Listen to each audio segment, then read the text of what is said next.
G'day YouTubers, how you all going? My name is Wilfred West from PC World, Lakeside Cottage in Loch Sport, Victoria, Australia. Today's date is the 19th of the 2nd, 2015, and it's 9:12 in the morning. And the current ambient temperature outside is 19. I hope you like this video, and if so, please subscribe.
Themselves well and got no reward. One crucial moment when young Felix Platter's shot cannon back off the bar. Casillas denying Ucci there on the follow-up, and then Marcelo almost instantly pouncing with that second goal to, in all probability, put the tie beyond the German side. Full time in the Veltins Arena.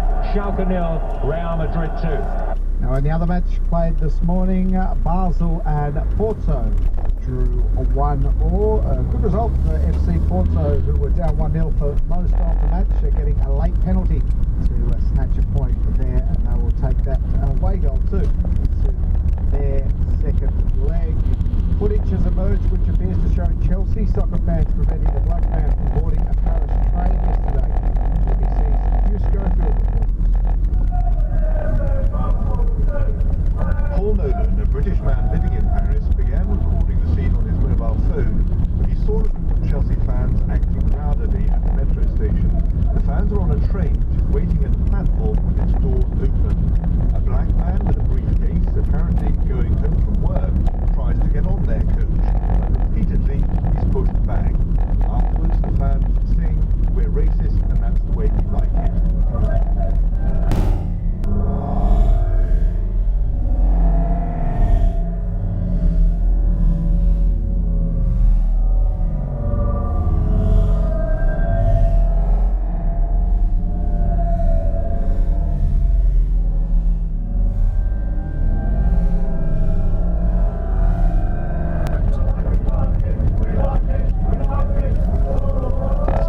Chelsea said such fans had no place in football.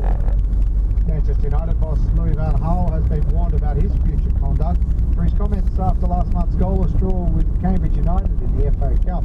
Van Gaal told the BBC's Match of the Day programme that every aspect was against his side, including the referee. The English FA has decided his comment breached the rules, but Van Gaal has escaped the fine. United went on to beat the League Two side 3-0 at the replay at Old Trafford. They then marched past Preston North End this week and set up a mouth-watering quarter-final clash with Arsenal. Let's go to cricket, where the Australian captain Michael Clarke will definitely return for Sunday's World Cup clash against Bangladesh in Brisbane. First official match for the national side since having hamstring surgery in December. It's widely tipped that George Bailey will be the man omitted from the team. But says while the first win against England was an excellent performance, they're looking to improve on that at the Gabba. I think we've played some really good cricket in the two warm-up games and then against England on the weekend. But I think as a team we feel like we can improve, and that's our goal. Every day we get out of bed, we're trying to become better, and hopefully if we continue that attitude, come quarter-final, semi-final, final, you'll see us at our best. In Rugby League, Melbourne Storm coach Craig Bellamy says that their superstar NRL fullback Billy Slater has wowed back off as he prepares for his first hit-out of the year. His custodian has returned from injury to be named in the Storm's 24-man squad to take on the Bulldogs on Saturday night in their first final pre-season trial. And in Manly, veteran centre Steve Matai has extended his contract with the Seagulls. He'll be with the club until the end of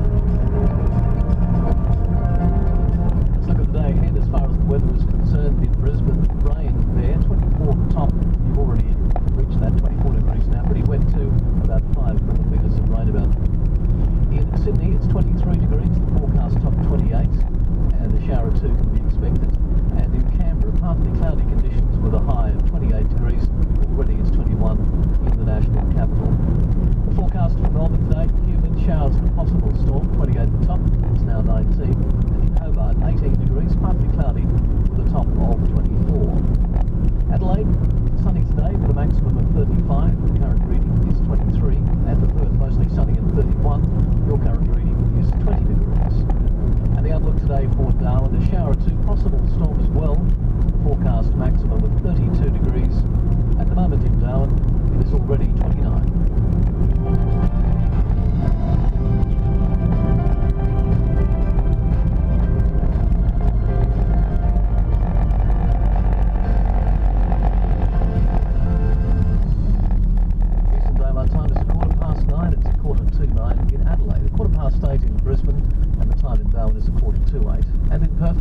It's 6:15. ABC News Radio headlines.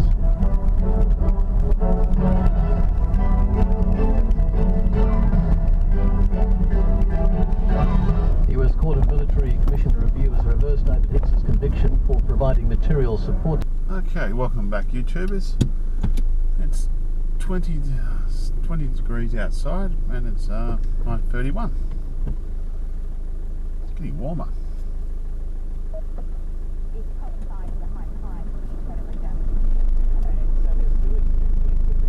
Category 4 system, are they, tomorrow morning? Well, when it hits the mainland coast, it's expected to reach a Category 4 system, and it's expected to hit the mainland coast between Milingimbi and Gapuwiak, which is expected about later today, perhaps overnight. And that's Darwin reporter Catherine Gregory speaking to the ABC's Joe O'Brien. We mentioned too that there's bad weather on the way for Queensland. The new Queensland Premier Anastasia Palaszczuk is getting a briefing, and we expect to hear from her on what preparations are being made for that in the next little while. Do stay with us. Stay with us now for a traffic update with Paul Adler with the Australian Traffic Network. Thanks, Steve. Good morning. Starting in Brisbane, I do have 3 crashes at Toowoomba, Western Freeway, citybound Mount Cootha Road. You've got delays back to Big Tree Pocket. 3 vehicle nose to tail still there at Milton.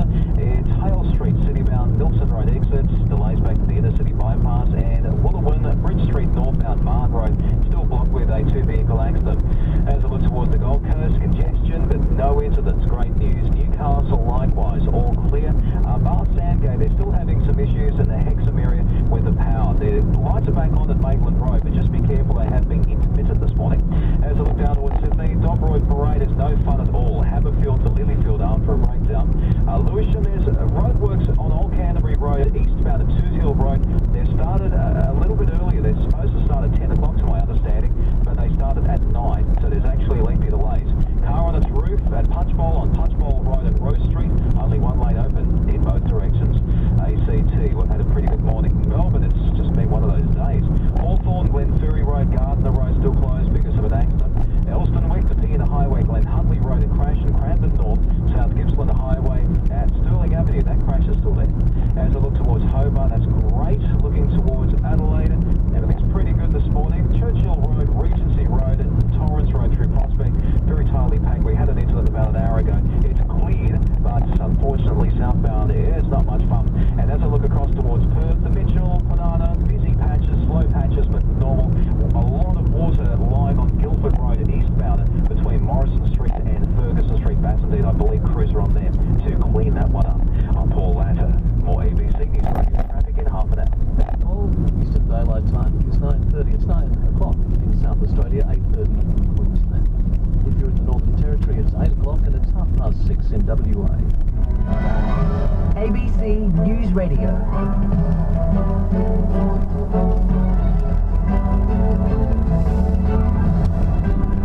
Lawyers for the former Guantanamo Bay detainee David Hicks have hailed his acquittal on a terrorism charge as a powerful reminder that he committed no crime. The US Court of Military Commission Review has found the charge of material support for terrorism wasn't a legally liable war crime able to be tried by a military commission. Mr Hicks had pleaded guilty to providing material support to terrorism in a plea bargain that suspended all but 9 months of his sentence and allowed him to return home to Australia. The prosecutor said the conviction should stand because Mr Hicks had agreed not to appeal as part of the plea deal. The review panel rejected the arguments. David Hicks's father, Terry Hicks, says the federal government should apologise to his son. Over the years, they've already said that he's committed no crimes against Australia. Americans have also said he's committed no crimes against America, so someone's got to say something. Abode Habib, who was also detained for a number of years in Guantanamo Bay, is not happy with the decision. David Hicks was carrying a gun against America. He sent a video tape to threaten the world. Should we have 220 years? Okay, welcome back YouTubers. It's 9:47 and 22 outside. Sydney a shower or two with a high of 28, it's now 24. And for Canberra, partly cloudy there, the forecast top is 28. And in the national capital, it is 21 degrees. Let's have a look at Melbourne, where it's 20 degrees. Humid conditions prevailing, showers and a possible storm on the way, as well as a top of 28. And for Hobart, partly cloudy and 24. The current temperature is 19. In Adelaide today, sunny and a maximum of 35. The current reading is 25, and Perth is on 21 at this early stage. Good morning to you. Mostly sunny Thursday ahead for you, with a high of 31. And for Darwin today, shower or two, possible storm as well. You've had 2 millimetres of rain so far. 32 the top. At the moment it's already 30 degrees.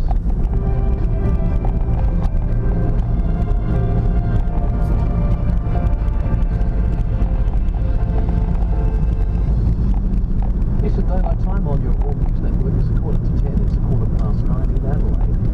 In Brisbane it's 9:45, it's 8:15 in Darwin, and in Perth it's 7:45.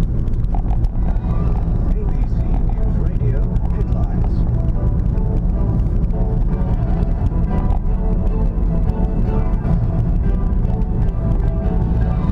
Lawyers for the former Guantanamo Bay detainee David Hicks have hailed his acquittal on a terrorism charge as a powerful reminder that he committed no crime. David Hicks's father, Terry Hicks, says the federal government should apologise to his son. And US President Barack Obama has told a conference against violent extremism they are not at war with Islam, but with terrorists that pervert religion. More from President Obama in just a moment. Here at home in the Northern Territory, residents of Madingrida are bracing for strong winds as Cyclone Lan moves towards land. And the Queensland Disaster Management Group due to meet this morning as the state braces for its first cyclone of the season. And in business news, Virgin Australia has posted a $53 million loss for the first 6 months to December.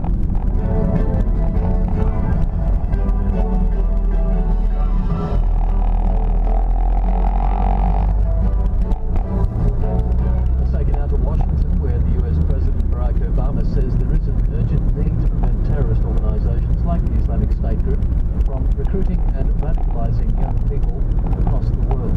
Mr. Obama is suggesting a major summit on violent extremism in the American capital. The summit brings together representatives from more than 60 nations following recent attacks in Europe, Canada and Australia. President Obama has told the world at the summit that Western and Muslim leaders must also reject the premise that jihadist groups represent Islam. We are here today because of a very specific challenge, and that's countering violent extremism. Something that is not just a matter of military affairs. By violent extremism, we don't just mean the terrorists who are killing innocent people, we also mean the ideologies, the infrastructure of extremists, the propagandists, the recruiters, the funders who radicalize and recruit or incite people to violence. We all know there is no one profile of a violent extremist or terrorist. There's no way to predict who will become radicalized. Around the world and here in the United States, inexcusable acts of violence have been committed against people of different faiths, by people of different faiths, which is, of course, the trail of all our faiths. It's not unique to one group, or to one geography, or one period of time. But we are here at this summit because of the urgent threat from groups like Al-Qaeda and ISIL. And this week we are focused on prevention. Preventing these groups from radicalizing, recruiting, or inspiring others to violence in the first place. I've called upon governments to come to the United Nations this fall with concrete steps that we can take together. And today, what I want to do is suggest several areas where I believe we can concentrate our efforts. First, we have to confront towards the central Queensland coast. It's expected to cross the coast around Yeppoon as a Category 2 system. So authorities say that it's expected to bring in excess of 120 kilometres an hour winds. That's a major concern for them, obviously. But it's also what follows once this system crosses the coast that's of a major concern. Now, as it crosses the coast, it's meant to downgrade into a low again, and it will track across the coastal areas inland and a tropical low, dumping around 300 millimetres of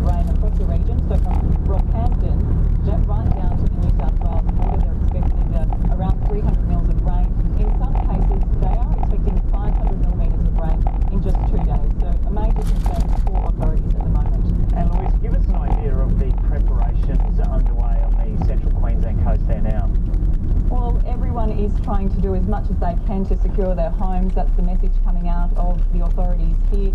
Sandbagging is underway. Sandbags are available at local depots, and residents are being urged to go and grab some of those, particularly those in flood-prone areas. Secure the homes for loose objects, clear the gutters, those sorts of things in preparation of a huge deluge of rain coming. But also get your emergency kits ready and make sure that you have enough food and water to go for a couple of days in case power is cut to these areas, and have, you know, torches and a radio to be able to listen to broadcast. They're also sending a clear message to stay out of these floodwaters that are coming. They're saying do not muck around when it comes to these floodwaters.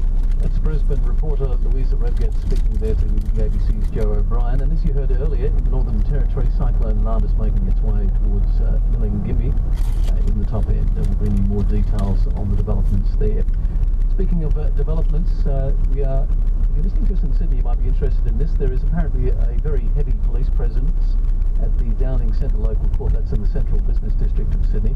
Police there have received reports of planned disruptions. The public order and riot squad is surrounding the building on Liverpool Street. But a spokesman for New South Wales Police Media says the operation is not terrorism related. Egypt's airstrikes against the Islamic State are continuing today. Cairo says it has targeted IS training camps and weapons stores in the coastal town of Derna, but witnesses say some of the attacks missed their target. Al Jazeera's Hoda Abdelhamid has more from the Tunisian border district. Witnesses say this boy was a casualty of airstrikes by the Egyptian military, as was his sister. Doctors couldn't save their lives or the lives of 5 other people. We started resuscitation on this bench. Everything happened here, but they say the suffocation took place in Albeda. The children were here, and the man who appeared on the video with them is Sanad El-Shawi from the anesthesiology department. But some in Egypt dispute whether children were killed during the bombing, claiming they died of other causes in another city in eastern Libya.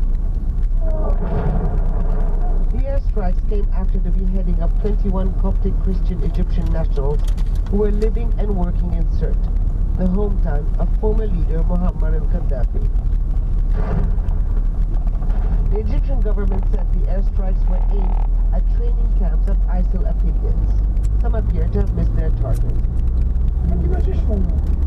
There was no military presence here, just families lived here. The El Khashoggi family, the mother and their children were all killed. There was a gentleman who was also killed.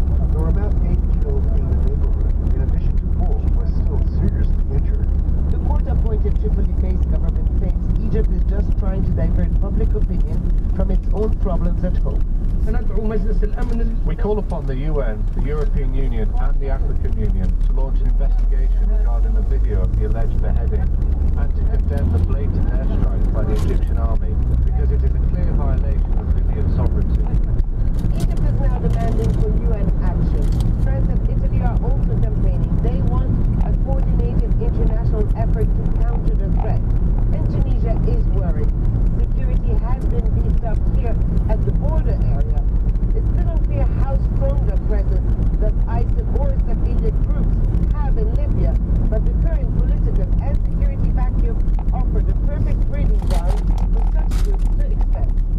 That's Al Jazeera's Hoda Abdelhamid speaking with that report. Paul Latta will be with us shortly to give us a traffic update.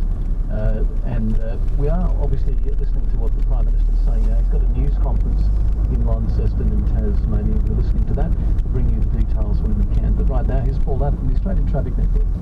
Thanks, Steve. Good morning. Starting in Brisbane again, we've got a breakdown Castle Dine on Gympie Road, citybound at Beams Road. So expect a few moments delay going through the area. Got a broken down bus in the CBD, Queen Street outbound left lane at Adelaide Street. I believe he is at a bus stop. That's just going to make life a little bit difficult for against the other buses.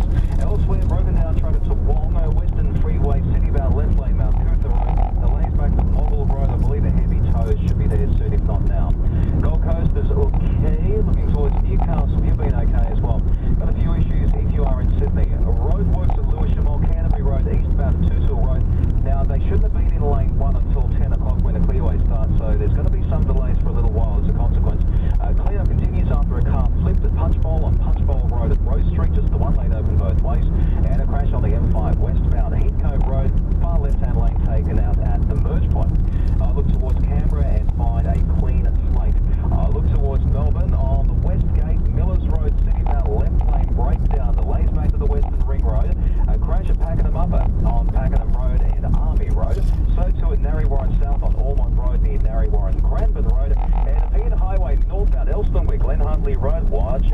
breakdown. Oh, you can't miss him. He's a truck and delays back to North Road.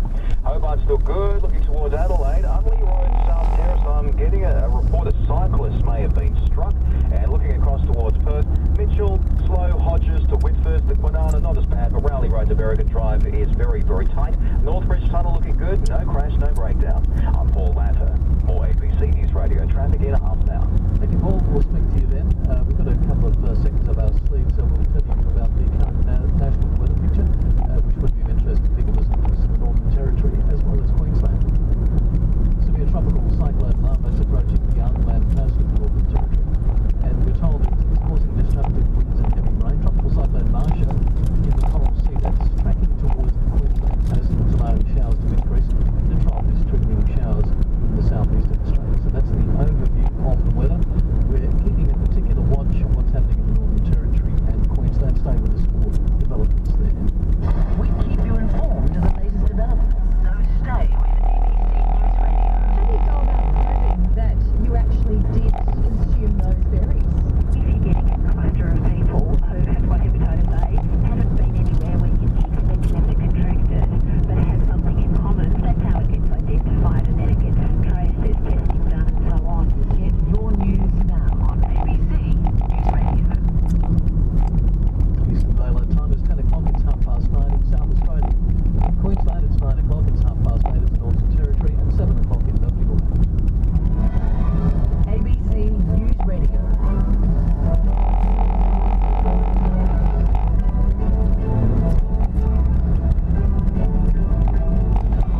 The federal government minister has rejected calls of the government to apologise to David Hicks after a US military court scrapped his terrorism conviction.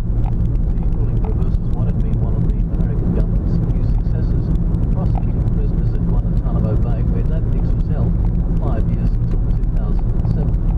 The US Court of Military Commission Review has now agreed to charge of material support for terrorism wasn't a legally viable war crime. Cabinet Minister Bruce Wilson has rejected calls for an apology. I don't think anyone's under a misapprehension about what was going on with Mr. Hicks. He certainly wasn't at a scout jamboree, and I don't think anyone's contesting that issue. The opposition leader Bill Shorten says Mr. Hicks was foolish to get caught up in the war in Afghanistan, but he says the government needs to look at how it handled the case. I do think there is an issue here for the Australian government. We can't control what American military courts do, but I do think that the Australian government needs to examine, did they really do all they could have to ensure that injustice didn't occur and to bring David Hicks back to Australia? So yes, I do believe that there has been injustice done, and I think it's a salutary lesson. But whilst we want to absolutely maintain the security of this nation, we must always be really careful to make sure that injustice is not done to individuals. And in breaking news from New South Wales, there's a heavy police presence at Sydney's Downing Centre local court. Police have received reports of planned disruptions there. The public order and riot squad has surrounded the building, which is on Liverpool Street in the city, Liverpool Street. A spokesman from New South Wales Police Media Unit says the operation is not terrorism related. US President Barack Obama has told a conference that the United States is not at war with Islam, but with the terrorists who have perverted Islam. Mr. Obama was speaking during a 3-day meeting on violent extremism in Washington, which is hosting representatives from more than 60 countries. He called on American Muslim communities to do more to counter what he called violent extremism. And he says young Muslims are particularly susceptible to extremist propaganda, which he says can lead them to join Islamic State group known as IS or ISIL or other groups. Al-Qaeda and ISIL and groups like it are desperate for legitimacy. They try to portray themselves as religious leaders, holy warriors in defense of Islam. And they propagate the notion that America, and the West generally, is at war with Islam. It is a lie. Northern Territory's emergency service is preparing to evacuate at least 350 residents of Goulburn Island off the top end coast.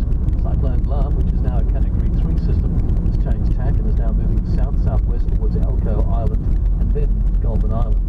It's expected to turn into a Category 4 system as it hits the Territory's mainland coast. That's due later today. Regional Controller Commander David Proctor says residents without coded accommodation on Elcho Island are being urged to go to public shelters. The community of Warrawee and Goulburn Island will be moved to Darwin. Based on the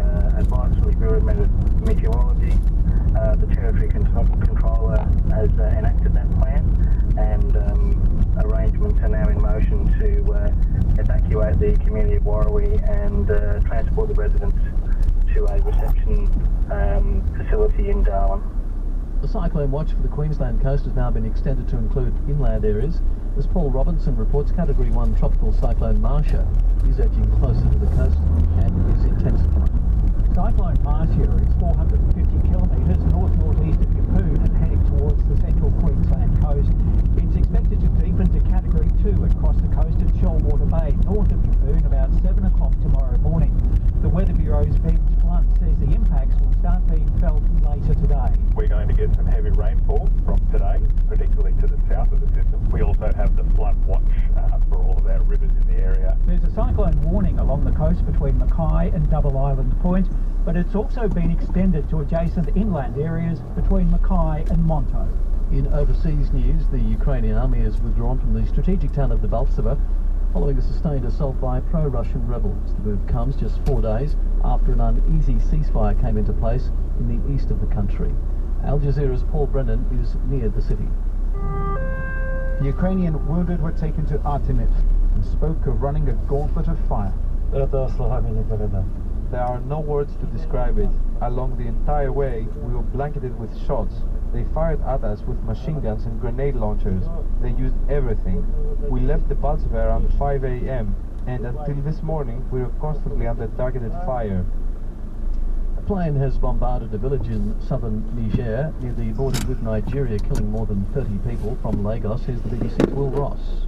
An official from the area told the BBC that the plane dropped 3 bombs and one of them hit a group of mourners attending a funeral in Abode, a village in the south of Niger. The official said 37 people were killed, amongst them 2 young children. He said some of the injured are being treated in...